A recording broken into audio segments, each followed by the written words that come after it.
If you are an external processor, how can you process things even when there's no one around? So here are my top tips for how to keep writing if you are a verbal processor in need of someone to process with. The first tip is to treat voice memos as your friend. So whether your phone has a recording device, you have a separate recording device, keep it with you, and that way you can just hit record and start talking. Don't wait for the perfect words. Don't wait for a person. If you don't have one available, just brain dump what you're thinking. And then what you can do is actually listen back to your ideas to see what takes shape.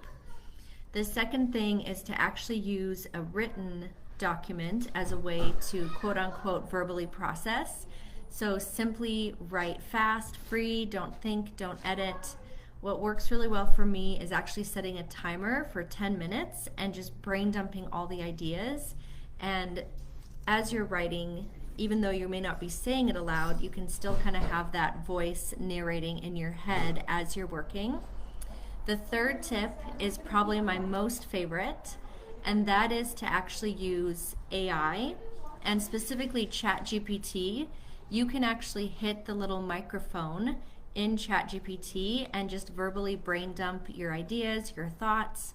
That will give you a chance to get clarity, and then ChatGPT can actually work as a second brain to give you an overview.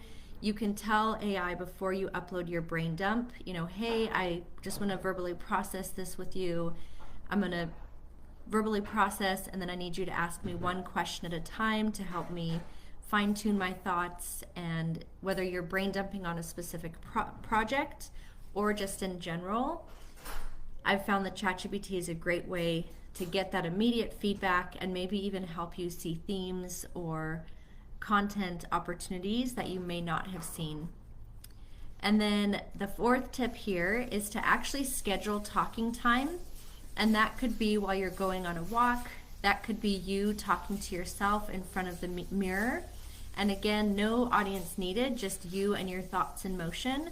And it may take some time for you to get used to talking aloud when no one's around. But the more you get used to it, this can be extremely beneficial when there isn't another person around. The fifth and final tip is to find a creative or writer who, like you, is a verbal processor and create a private Voxer group or text message thread where you both have the option to send voice memos and simply verbally process things.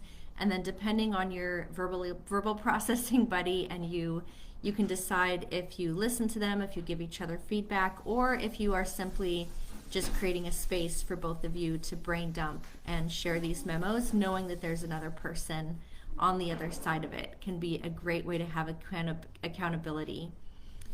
So if you are a verbal processor, don't wait to have someone available to talk to.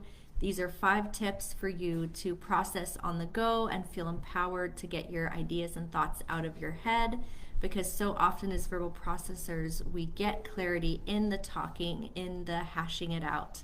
So the more that you can create space for that in ways that don't rely on other people, the more you can get out of your own way, your own limitations, and just keep moving your work forward. So again, just to recap, voice memos are your best friend. Start a thinking aloud journal or document. Use AI or voice transcription. Schedule talking time, even if it's with a mirror. And then fifth, find a buddy and create a safe Voxer channel or text message channel. Marco Polo is another great one with video. So there's lots of options. Lisa, if you have any additional questions, let me know. And if you try some of these, I'd love to hear how it went. Okay, my friends, have a wonderful weekend. And remember to stay curious and keep writing.